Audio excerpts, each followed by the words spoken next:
Hello, everyone, and welcome back to. Oh, right, we're playing a game. Yeah. Dante's Inferno? Oh, are we talking about terrible God of War ripoffs from the mid 2000s? Was Dante's there Inferno was a terrible, Dante's though? Inferno God Dante's of War ripoff. Inferno wasn't terrible. It was an okay game. I played it. But it was like the most God of War ripoff God of War that ever existed. Honestly.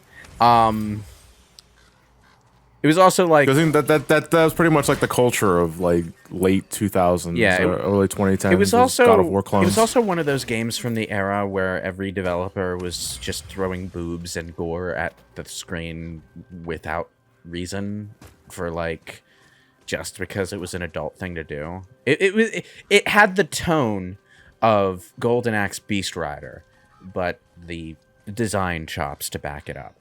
Is essentially what Dante's Inferno was. A good game, but forgettable. It's you got know? the same. It's ironically one of the more memorable, forgettable God of War clones from the era. Because it's like that and... It's the remember me of forgettable God of War clones, yes. Oh, man. You know what? I was going to talk about how another one was memorable, but I can't remember the name anyone. It's the one from the PS3 launch that had the girl. Heavenly Heavenly Sword. Sword. That was less Heavenly a God Sword. of War clone and more like God of War adjacent. Okay. Yeah, it didn't really play like God of War.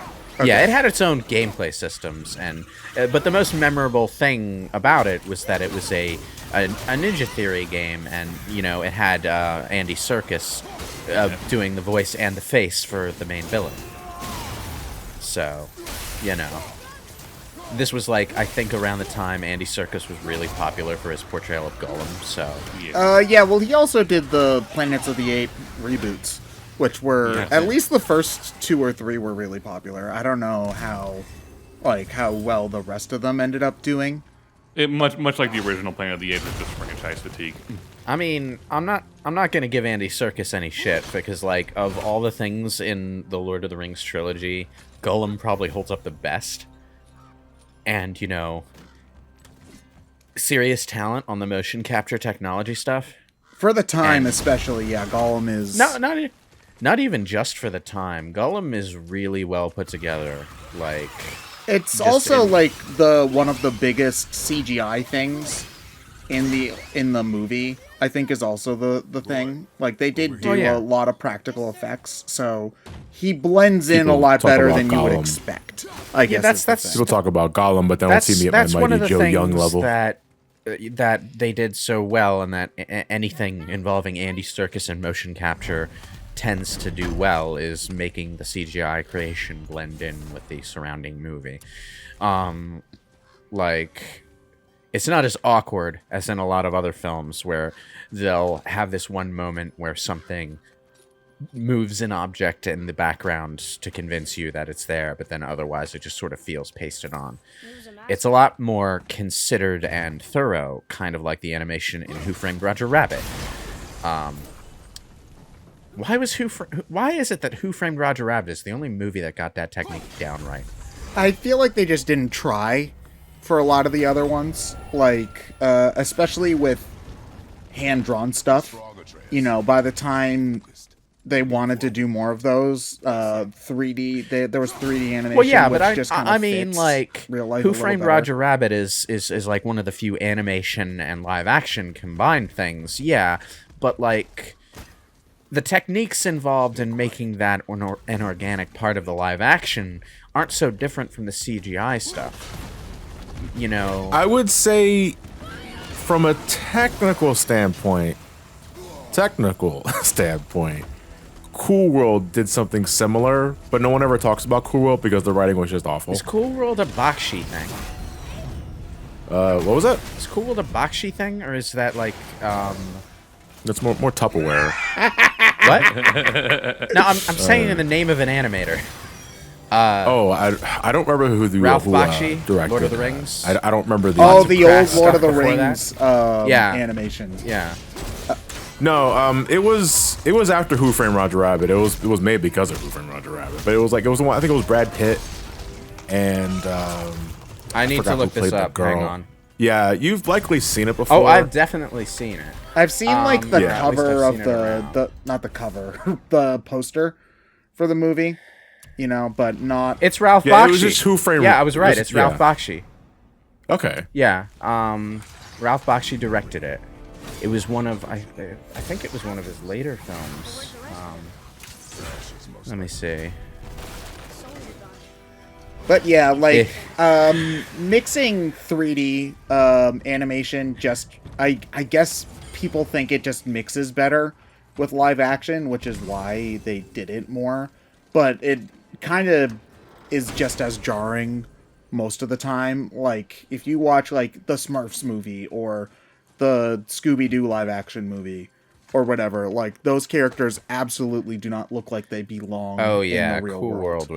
Cool World was really late in the Ralph Bakshi life cycle. At the very least, Sonic excuse him for being an isekai character. And I'm not wrong. Okay, so I got into an argument with a friend of mine the other day. Is Sonic an isekai character in Sonic X?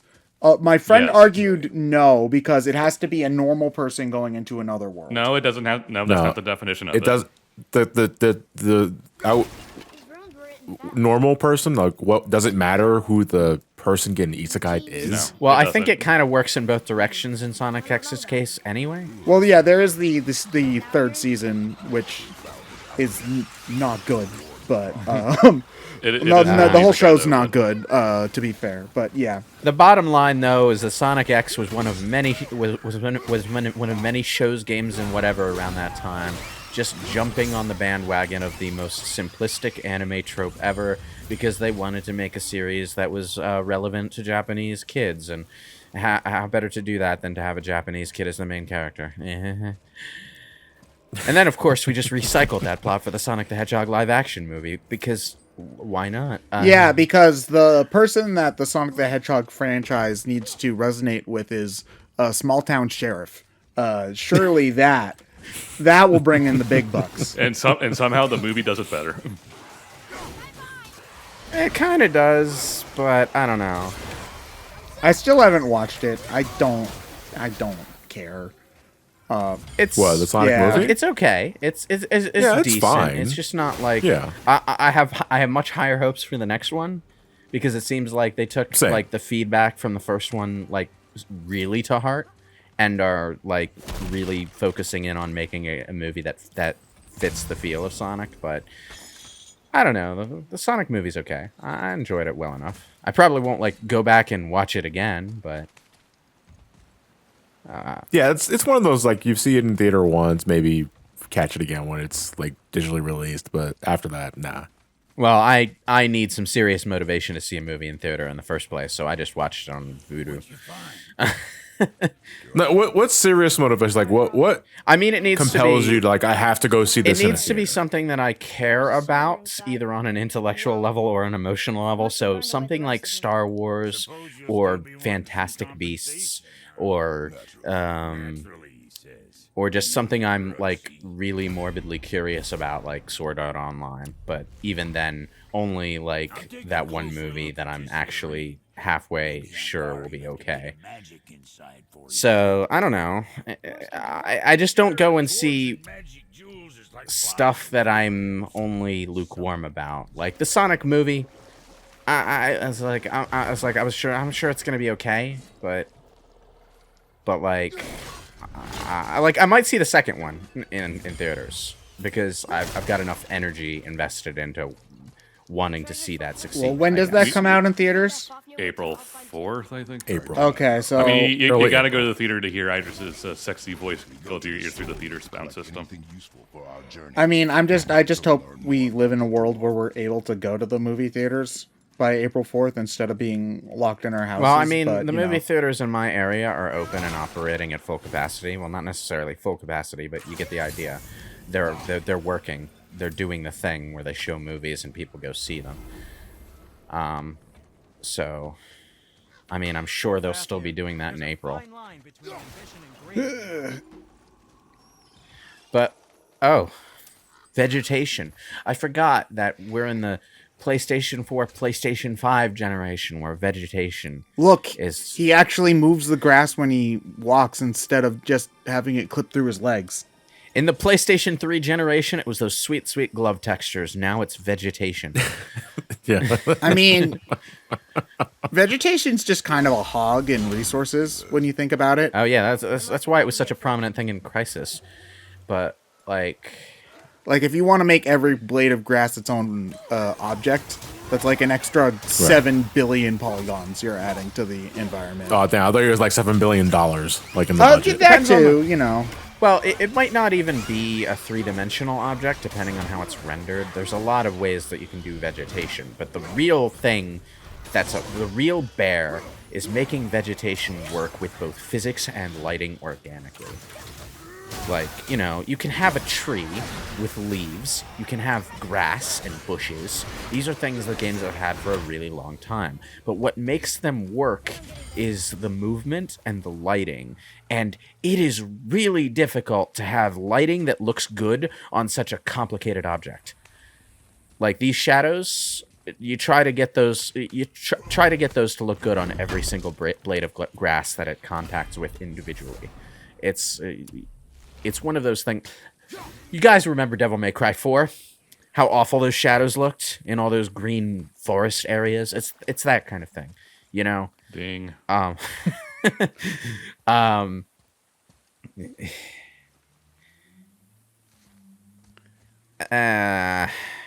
How dare Lewis compare two games that are very similar in terms of... Oh, it's like, are we responding to that? I wasn't sure if we were responding to that. Now I we wasn't are. sure if Lewis was just going to move into a different tangent. Okay, yeah. By virtue of bringing mention to it, I am kind of hanging on that. Oh, I remember this puzzle. I remember not liking it. Gotta hit the one way over there and then hit the two over here. Now, you see, this is awkward when we actually talk about the game itself. I want to go back to movies. Yo, did you see the art for Jane Foster Thor that came out yesterday? It looks sick. It looks sick. I'm just waiting for Batman. I think Batman's going to be the next movie I see in theaters. Yeah. Then Sonic. After that, I'm kind of just up in the air for like the rest of the year. I don't know what's coming out this year. Black Adam should be sometime this year. Like, not even superhero movies. Or just, like, in general. superhero movies are like half the output, though. Damn. I'll have to come back later then. I did kind of want to see SAO Progressive in theaters, but by the time I knew it was out in theaters, the theaters nearby weren't showing it anymore because it was a limited release. So I guess I just have to wait. I guess I just have to wait 3 years for Crunchy to finally get the dubbed version. They still haven't gotten the dub. You could spend $600 and buy the Aniplex DVD. But no. Fuck No. Aniplex. At this point, I just don't want to give them any money out of spite. But like, okay, Crunchy still doesn't have the dub for the latest season of SAO. They just have the subtitled version. They have all the other stuff dubbed. They have the ordinal scale movie. They have all the other seasons dubbed. But like the undubbed version of the latest season has just been sitting on Crunchy for like ages and ages and ages now, and it's frustrating as hell. Because, like, I have a hard enough time taking these stories seriously when they're in a language I can understand. When I have to listen to, like, that trademark brand of Japanese melodrama in Japanese, which I can't connect with at all, it just becomes impossible to relate to the story on even a basic level. So, Isn't I Sword guess, Art Online set in the year 2022? Yes. Yep. Oh. Actually, it's like... Okay, let me see. 2022 Okay. is when the game starts. 2024 is when the game ends. So most of the story is 2024 and beyond. This is weird. This is Although, like... I mean, let me put it this way, Ted. In the movie that I got dragged to by my friend, they're playing Tekken 7 at an arcade. Like actual Tekken 7's footage. Oh.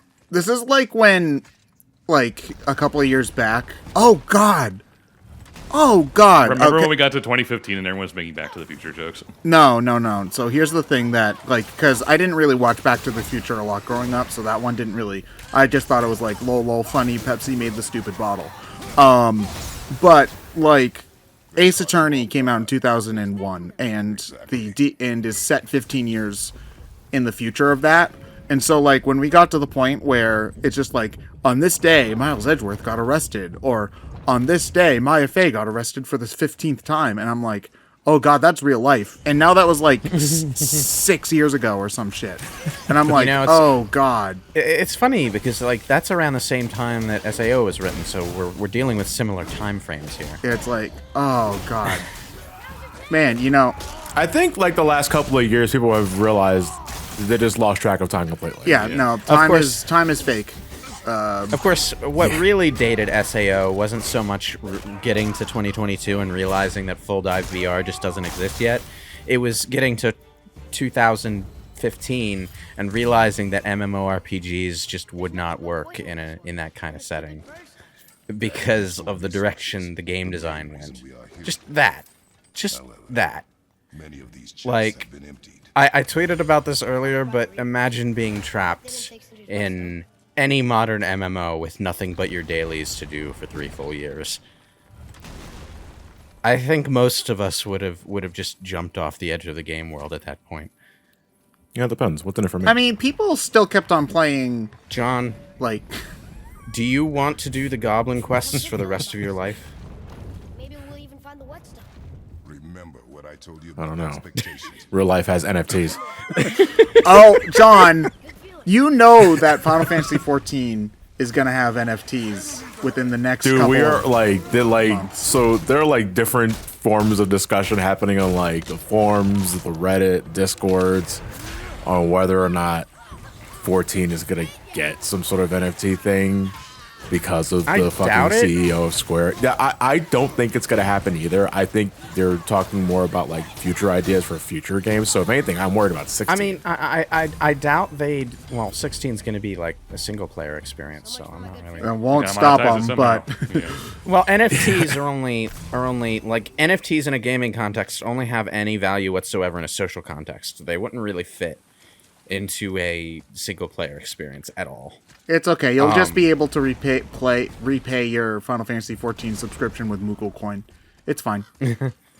The well, well, the companion app the already kind of gives you coupon NFTs we're codes. talking Kinda about the same. here are like, instead of having like downloadable pets and costumes, you have a single unique pet to yourself that is coded to be like something that you own.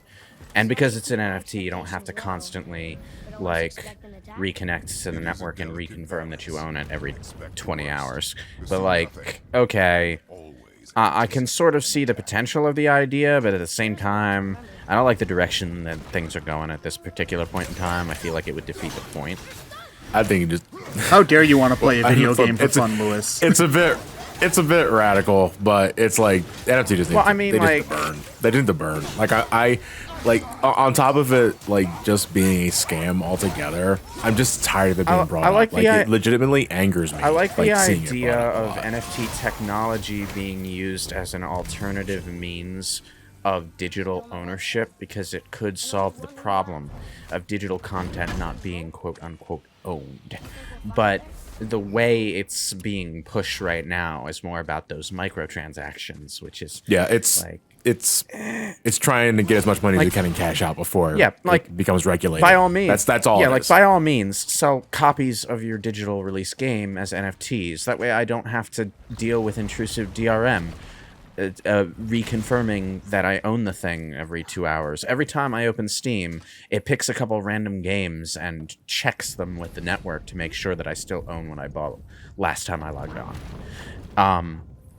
But like, if they can implement that technology, then by all means, I think we're still a ways away from implementing it in that fashion. But like, I'm glad they're exploring it. I just wish they weren't exploring it in such a money-grubbing, greedy fashion. You see, I don't think that people are even exploring it for use in that kind of way. I think people are exploring it in a let's sell them a picture of a monkey kind of way. So, Well, that's Yeah, that's like more I'm of an saying, outside like- of gaming kind of thing. That's just the NFT artwork kind of thing, and that has its own issues.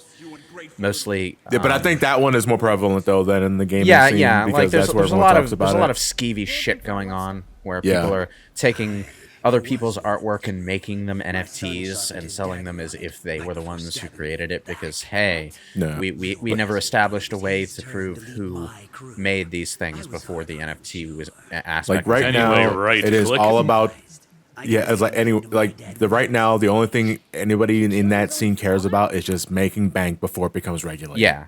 And that's why it's all over the fucking place and it's so obnoxious. Yeah, and it's like all of that stuff annoys me, not just because it's skeevy on its own merits, but also because the skeeviness of it distracts from the merits of the technology itself. There is merit to the technology.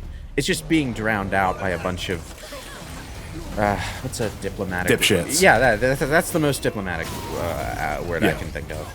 So it's a visual term. Yes. Okay, so to talk about scientific term. To talk about the game for a half a minute, I did think it was kind of funny. Well, not funny, but interesting. That this ghost was talking about how his son killed him, but then he had killed his dad.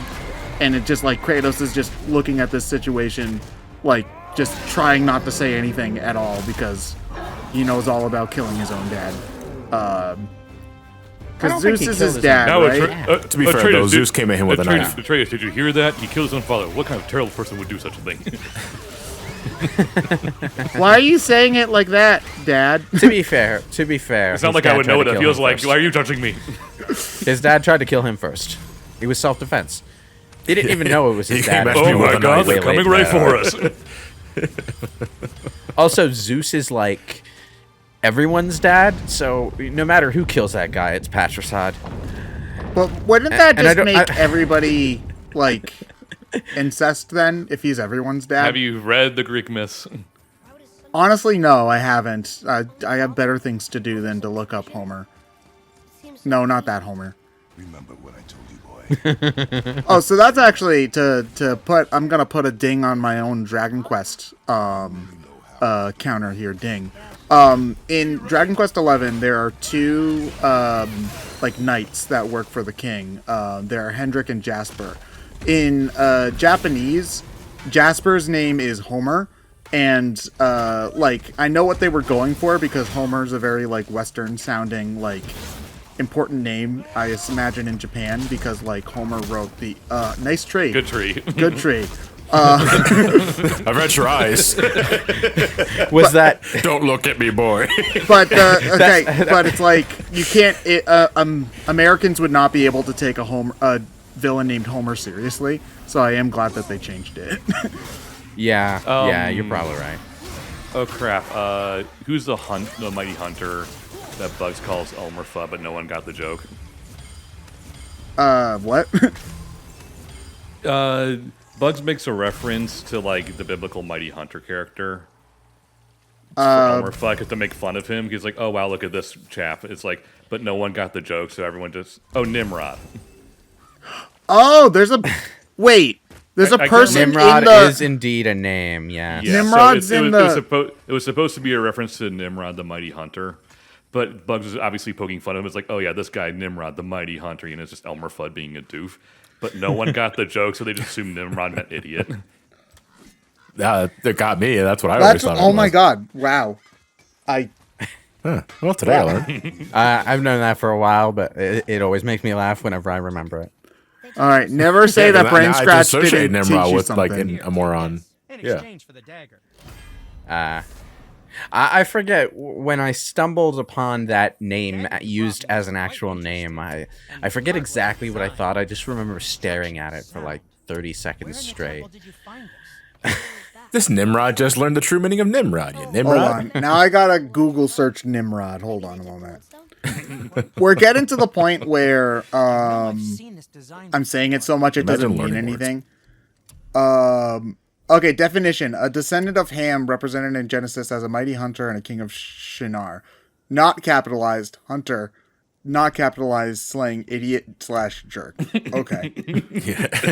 You can thank Bugs Bunny for that second one. Yeah, I was gonna say, what a juxtaposition. Oh my. Okay, Google image search. There's this book here. It's got like a African man, buff as hell, holding a spear, like chest open, no shirt, mighty falcon on his side, and the title is Nimrod the Hunter. Am I your man, Mr. Dumbass?